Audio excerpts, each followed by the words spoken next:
스포츠.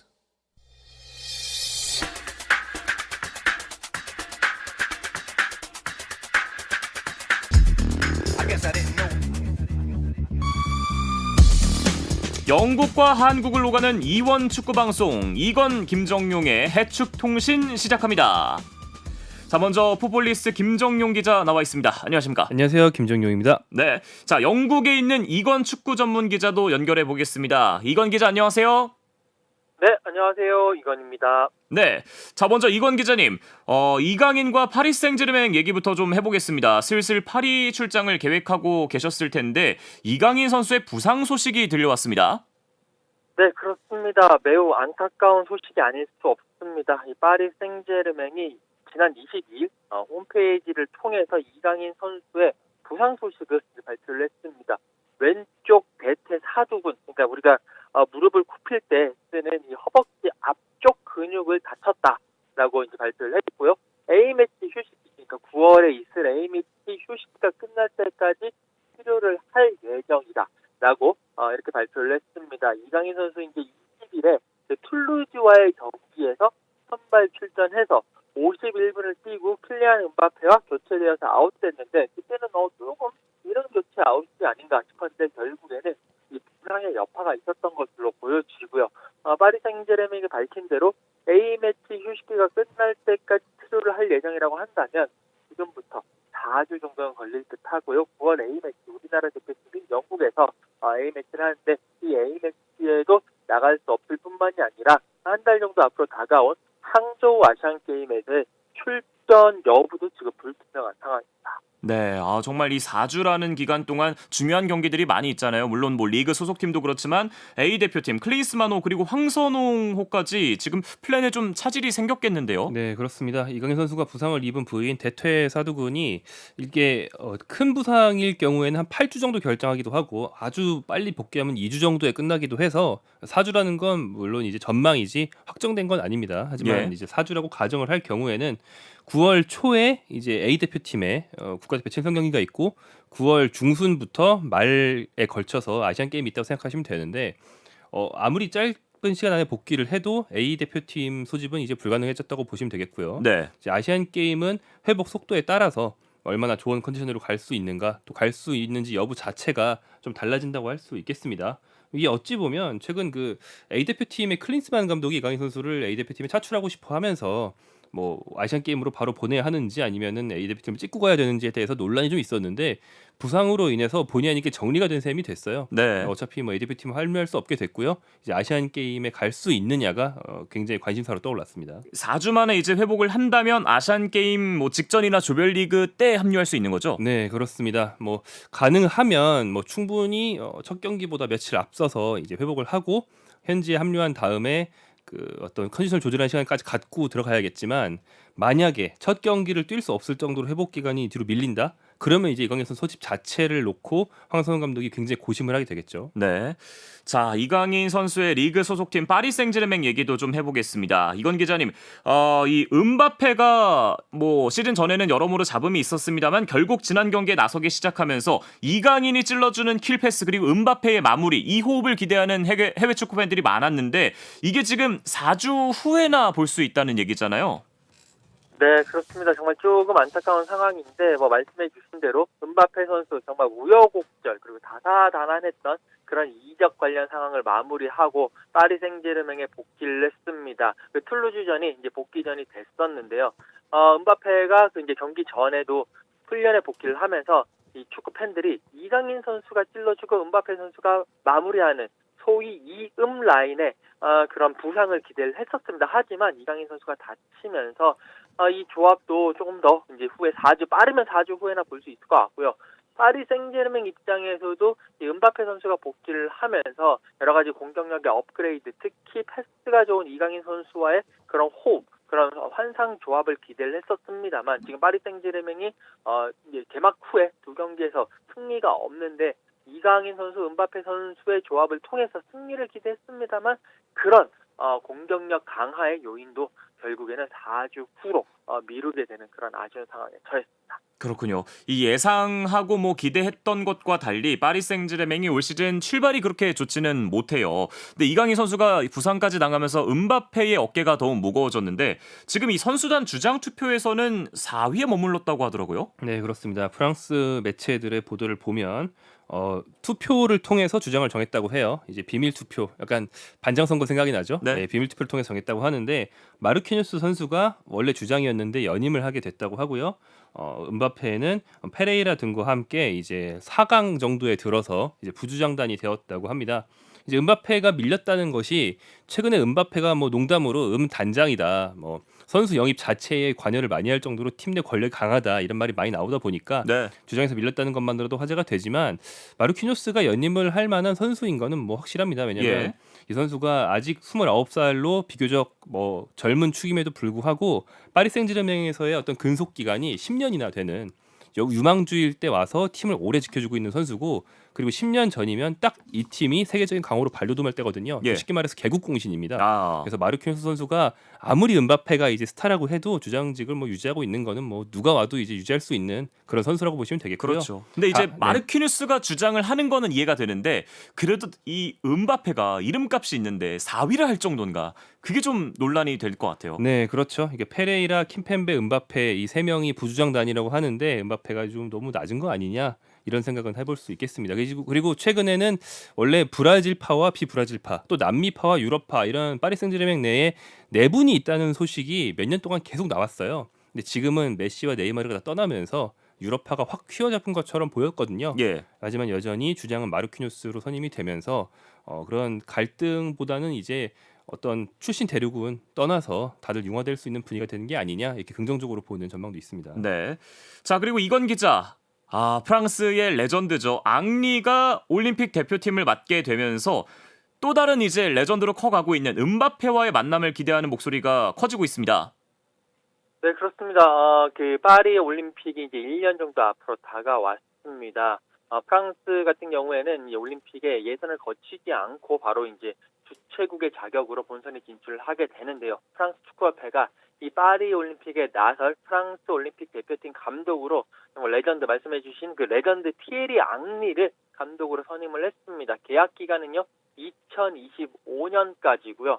아무래도 이 앙리 선수의 현역 시절 모습을 생각을 하면 지금 킬리안 음바페와의 모습과 상당히 겹친다라고 볼 수가 있을 것 같습니다. 그만큼 앙리 감독의 현역 시절은 상당했는데 이것이 이제 지도자 시절까지 갈 때는 조금 아직 미지수라는 그런 평가도 많이 있습니다. 네. 음바페 선수가 파리올림픽 출전을 강력하게 희망을 하고 있어요. 그러니까 도쿄올림픽 같은 경우에는 이제 도쿄올림픽이 코로나 여파로 인해서 물론 유로 2020도 그랬지만 다 1년씩 밀렸고요. 그래서 유로 2020과 올림픽이 겹치면서 결국에 올림픽 무대에 나가지 못했거든요. 그렇기 때문에 음바페 입장에서는 이번 파리 올림픽, 특히나 이제 자신의 고향인 프랑스에서 열리기 때문에 이번 파리 올림픽에서 올림픽 금메달이라는 목표를 꼭 달성하겠다. 프랑스가 1984년 LA 올림픽 때 그 축구 금메달을 딴 이후에 아직까지 금메달을 못 땄습니다. 그렇기 때문에 음바페가 나서서 금메달을 따낸다면 하나의 또 역사를 세울 수 있는 거기 때문에 음바페의 출전 그리고 티에리 앙리 감독, 스타 감독의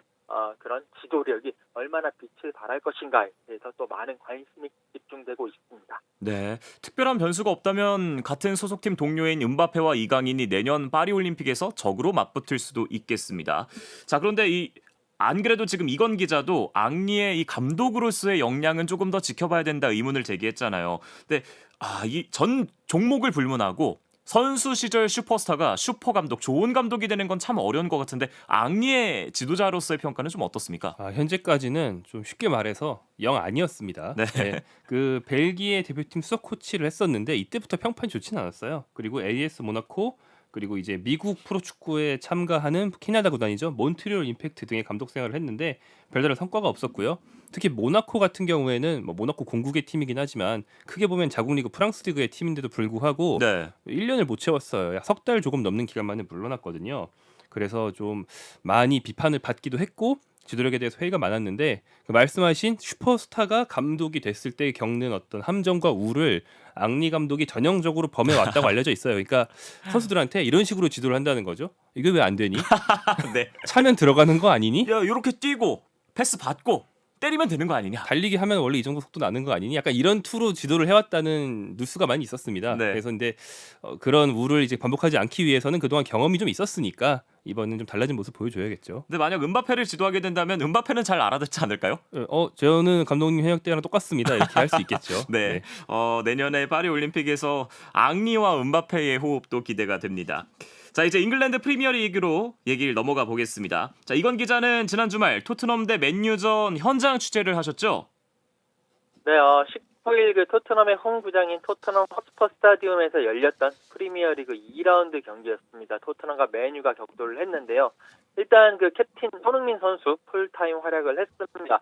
공격 포인트는 기록하지 못했지만 정말 손흥민 선수 맹활약을 하면서 팀의 2대0 승리를 이끌었습니다. 이 동료 선수들의 슈팅이 막 골대에 맞고 그다음에 살짝 빗나가고 상대 골키퍼에게 막히고 그런 부분만 없었다면 손흥민 선수 최선 2도움은 기록을 할 수 있었을 만한 그런 경기였고요.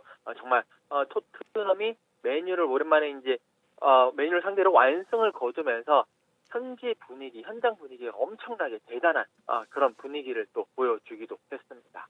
네, 공격 포인트 없이 이렇게 높은 평점을 받을 수 있다는 걸 손흥민 선수가 지난 경기에서 보여줬는데 케인 없이 걱정이 많은 시즌인데 일단 뭐 2경기밖에 하지 않긴 했습니다만 오히려 케인의 역할을 손흥민이 해주고 있는 것 같다는 느낌이 듭니다. 네, 그렇습니다. 해리 케인이 최전방 공격수임에도 불구하고 패스를 잘한다 이런 게 장점이었는데 손흥민 역시 이번 시즌에는 측면 윙어로 배치돼 있지만 돌파나 크로스 슛보다는 패스를 잘하는 것이 굉장한 장점으로 보이고 있습니다. 축구 통계 매체에 따르면 손흥민 선수가 맨체스터 유나이티드를 꺾은 경기에서 공격 지역 패스 성공과 기회 창출 등의 어시스트로 집계되지 않아도 아무튼 나는 이제 패스는 분명히 잘해서 팀 공격에 긍정적인 영향을 미친 그런 2차 지표들에서 팀 내 최다였어요. 그러니까 어시스트는 약간 운이 좋아서 동료가 마무리를 해야만 기록할 수 있는 거라면 네. 경기 내내 꾸준히 좋은 패스를 제공해준 선수도 굉장히 가치가 있거든요. 손흥민 선수가 그런 역할을 해줬고 실제 경기를 봐도 측면으로 상대 선수를 유인한 다음에 오버래핑하는 윈백에게 공을 준다든지 미드필더가 공격 가담을 할 때 굉장히 적절한 타임에 패스를 내준다든지 약간 플레이메이커에 가까운 좋은 모습 많이 보여주면서 노련하구나. 그리고 손흥민 혼자 나머지 팀원들이 굉장히 수비적으로 할 때 손흥민 혼자 공격의 짐을 짊어지고 있는 그런 과거 경기들이 아니고 팀 전체가 공격적으로 하니까 손흥민이 큰 부담 없이 순리에 따라서 플레이를 하면서 팀 공격을 살려줄 수 있구나 이런 좀 긍정적인 면도 본 경기였습니다. 네, 그야말로 축구력이 높아졌다고 하죠. 축구 도사 같은 플레이를 그렇죠. 손흥민 선수가 보여줬습니다. 이건 기자 현장에서 봤던 이 경기 분위기는 어땠습니까?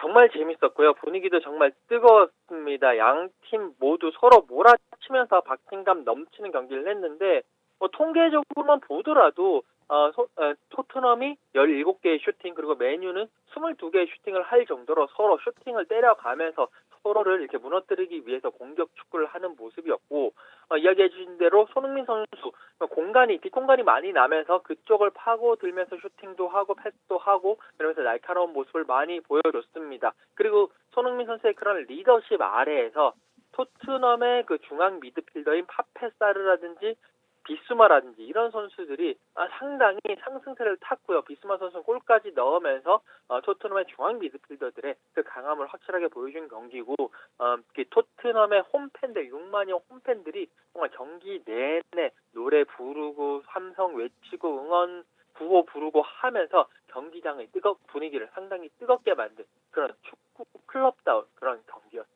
네, 사실 시즌 개막을 앞두고 최전방에 케인이 떠나고 또 토트넘의 전성기를 이끌었던 최후방 요리스가 떠났습니다. 걱정이 많았던 시즌인데 케인의 대체자는 새로 영입은 안 됐죠. 손흥민이에요. 네, 요리스의 대체자는 잘 메꿔진 것 같고요. 이 포스테코글루 새 감독이 주창하는 공격 축구가 시즌 초반에는 잘 먹혀 들어가고 있는 것 같습니다. 네, 현재까지는 그렇습니다. 단 2경기뿐이라서 속단하기는 힘들지만 그래도 그 2경기 중에서 맨유라는 강팀이 있었다는 점 감안한다면 상당히 긍정적이고요. 후방부터 패스가 앞으로 전개될 수 있고 한층 짜임새 있는 축구를 하면서 공격을 진행할 수 있다는 거. 또 공격 축구를 하는 팀과 그렇지 않은 팀의 큰 차이는 측면 공격인데 토트넘이 좀 수비적인 축구를 할 때 보면은 늘 측면 공격이 약했습니다. 그런데 손흥민 선수는 약간 측면으로 나와서 희생을 하고 있지만 아무튼 팀 입장에서는 측면이 활성화되면서 상대 수비를 끌어내고 또 중앙 공격까지 강해지는 그런 선순환이 일어나고 있거든요. 그래서 말씀하신 그런 최전방에 케인 대체자가 이적 시장 닫히기 전에 한 명 영입이 된다면 토트넘 조금 더 완성도 있는 스쿼드로 더욱더 강한 공격 축구를 구사할 수 있을 것 같습니다. 네, 이건 기자, 이 뜨거웠던 경기 후에 손흥민 선수 만나보셨나요? 네, 그렇습니다. 경기 후에 믹스존에서 손흥민 선수와 만나서 이야기를 나눴는데요. 첫 승리에 대한 소감도 밝혔고요. 특히 승리에 큰 의미를 부여했고 또 경기 중에 왼쪽 날개에서 이제 원톱으로 올라가면서 여러 가지 이야기를 했습니다. 이 이야기 손흥민 선수의 음성으로 직접 들어보시죠.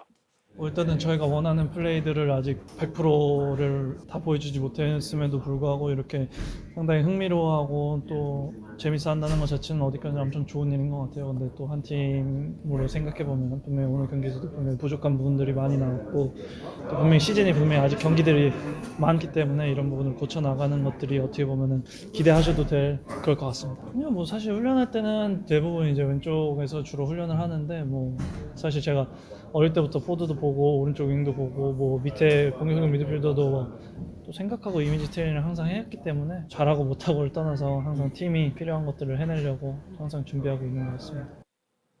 네, 캡틴 손으로 맞이한 첫 승이어서 더 의미가 있었던 것 같습니다. 사실 이 시즌 앞두고 뭐 에릭 다이어나 호이비에르 그동안 이 토트넘에 케인과 함께 주장단 역할을 했던 선수들이 있었잖아요. 근데 이 선수들이 아니고 손흥민이 주장을 하면서 약간 잘할 수 있을까? 이런 우려의 목소리도 있었는데 현재까지는 잘 해내고 있는 것 같습니다. 네, 그렇습니다. 현지 언론들에서도 손흥민 선수에게 주장 완장을 주고 새로운 리더십의 스타일을 열어가고 있는 토트넘의 결정이 좋은 결정이었다 이렇게 많이 호평들을 하고 있고요. 토트넘이 물론 좋을 때도 있고 나쁠 때도 있었지만 대체로는 지금 리빌딩을 해야 되는 시점이고 또 젊은 선수들을 대거 기용하면서 팀 분위기 자체에 활력을 불어넣어야 하는 시점인데 유쾌한 성격의 손흥민 선수가 좀 유쾌한 리더십으로 이제 팀원들을 묶어주고 있는 게 현재까지는 굉장히 잘 작용하고 있는 게 아닌가, 좀 긍정적인 그런 에너지를 팀에 불어넣고 있는 게 아닌가라는 긍정적인 관측이 많습니다. 네, 이 에너지가 쭉 이어지길 바라보겠습니다. 이건 기자, 당장 이번 주말이죠. 이제 토트넘 경기 취재 가시죠.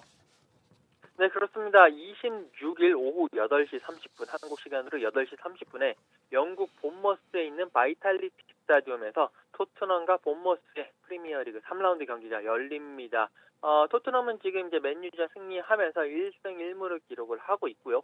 본머스는 1무 1패의 부진에 빠져 있는데 이와 관계없이 본머스 원정 자체가 토트넘에게는 상당히 좀 까다롭습니다. 특히 본머스가 밀집 수비로 나설 가능성이 상당히 높기 때문에 손흥민 선수를 포함해서 토트넘의 공격진에게 어떤 공간을 내주지 않게 된다면 상당히 토트넘 공격진은 어려움을 겪을 수밖에 없습니다. 그리고 이제 손흥민 선수 개인적으로도 2019년 그 본머스 원정에서 퇴장당한 그런 아픔이 있기 때문에 그런 아픔과 그리고 팀적인 아픔을 이번에는 되갚아 주겠다. 라는 그런 의지로 경기를 펼칠 것으로 보입니다. 네, 멋진 경기 펼치길 기대해 보겠습니다. 또 다른 프리미어리그 얘기로 넘어가 보겠습니다. 올 시즌 프리미어리그 빅리거 가운데 1호 골을 신고한 선수가 이제 황희찬 선수입니다.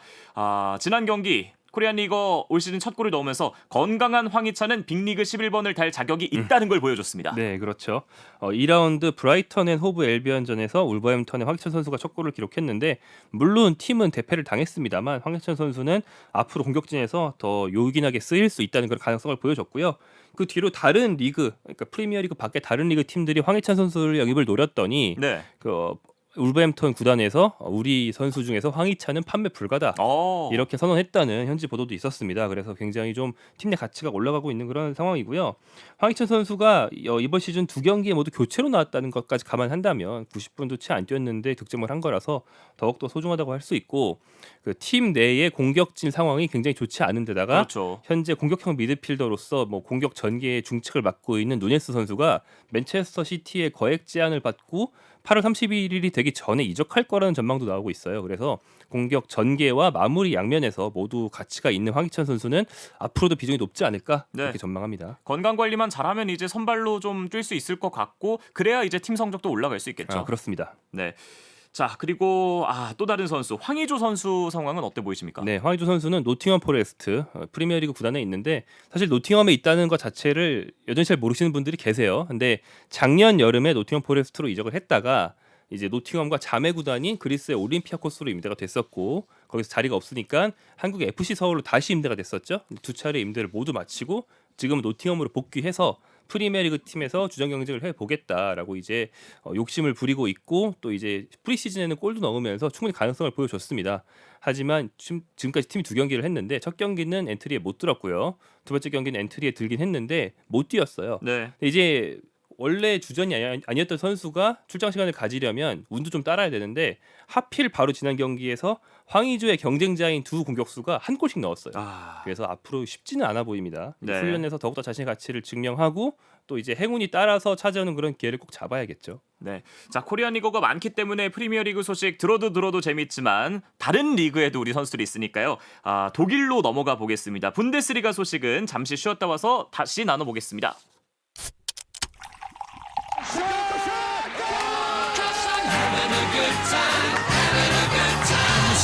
치열한 하루를 보낸 당신과 함께 마시는 짜릿한 스포츠 한 모금. 매일 저녁 8시 30분 한상원의 스포츠.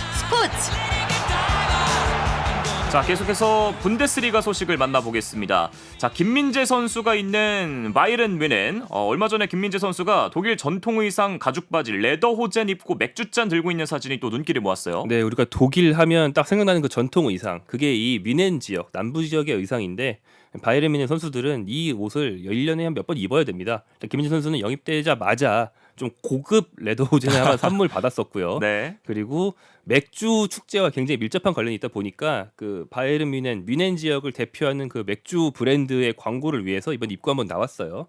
그리고 앞으로 이제 9월 말이 되면 유명한 축제죠. 옥토버페스트가 열리는데 이때 이 옷 또 입고 맥주 축제 꼭 가서 한 잔은 먹어야 되거든요. 이제 이 구단 선수들의 숙명입니다. 네. 그래서 김민재 선수가 이번에 그런 광고에 출연을 했고 이때 이제 팀 동료들이 김민재는 굉장히 빠르게 팀에 녹아들었고 굉장히 유쾌하고 같이 있으면 기분 좋은 선수라고 그런 얘기까지 해주면서 역시 바이에른 뮌헨에 빨리 녹아드는데 제일 중요한 건 성격도 성격이지만 실력이다. 네. 축구 잘하면 다들 사랑한다. 이런 명제를 또 증명해줬습니다. 그럼요. 친화력은 뭐 걱정할 필요도 없고 개막전 경기력을 보니까 김민재 걱정은 사치다 이런 걸 느꼈습니다. 네, 그렇습니다. 아직 체력이 조금 덜 올라와서 경기 후반전에 교체가 됐어요. 3분의 2 정도 소화했는데 그럼에도 불구하고 다시 말하면 경기 도중에 체력이 고갈됐음에도 불구하고 김민재 선수가 포함된 바이에른 뮌헨 수비진은 무실점 수비를 해내면서 베르더 브레멘에 4대0 대승을 거뒀습니다. 이 무실점이 의미가 더 각별한 게 뭐냐면 상대팀 브레멘에는 지난 시즌 분데스리가 득점왕이자 현재 독일 대표팀 주전 공격수인 필크루크를 비롯해서 공격만큼은 굉장히 강한 팀이에요. 하지만 컨디션이 100%가 아닌 김민재가 그런 선수들을 다 막아냈다.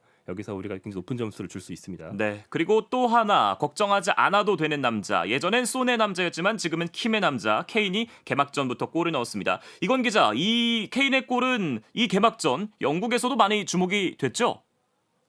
네, 그렇습니다. 영국의 많은 매체들이 이제 독일까지 날아가서 현장 취재도 하고요. 여러 가지 또 기사들을 쏟아냈는데 아무래도 그 경기 베르드 브레멘과의 경기에서 케인이 1골 1도움을 기록을 하면서 역시 케인이다. 의심의 여지가 없다라는 그런 평가를 들었습니다. 사실 이제 케인이 그 이전에 13일에 열렸던 뮌헨과 라이프치히의 슈퍼컵에서 교체 출전했습니다만 뮌헨이 지면서 우승에 실패했거든요. 케인의 그 커리어상 우승이 한 번도 없기 때문에 이 케인의 무관 징크스가 바이에른 뮌헨까지 가서도 여전히 발동되는 게 아닌가라는 그런 걱정도 있었습니다만 이번 분데스리가 데뷔전에서 케인이 1골 1도, 바이에른 뮌헨은 4대0 대승을 거두면서 역시 케인을 믿을 수 있다. 그리고 이번에는 리그 우승을 하지 않겠느냐라는 그런 긍정적인 그런 예상들이 계속 쏟아져 나오고 있습니다. 그렇죠. 김민재 선수가 또 유관력이 있는 선수이기 때문에요. 자, 시간이 많이 남지 않았는데 이건 기자 마지막으로 짧게 또 다른 우리 유럽파 선수들의 소식이나 앞으로의 전망도 짧게 정리해 주시죠. 네, 이재성 선수 마인츠에서 뛰고 있는데요. 그 지난번 분데스리가 개막전에서 우니온 베를린 원정에 가서 74분을 뛰었습니다. 하지만 팀은 아쉽게도 1대4로 졌습니다. 그리고 또 그 정우영 선수가 슈투트가르트에서 뛰고 있는데요. 보훔과의 홈 경기에서 609일 만에 분데스리가 풀타임을 소화를 했고요. 활발한 모습을 보여줬습니다.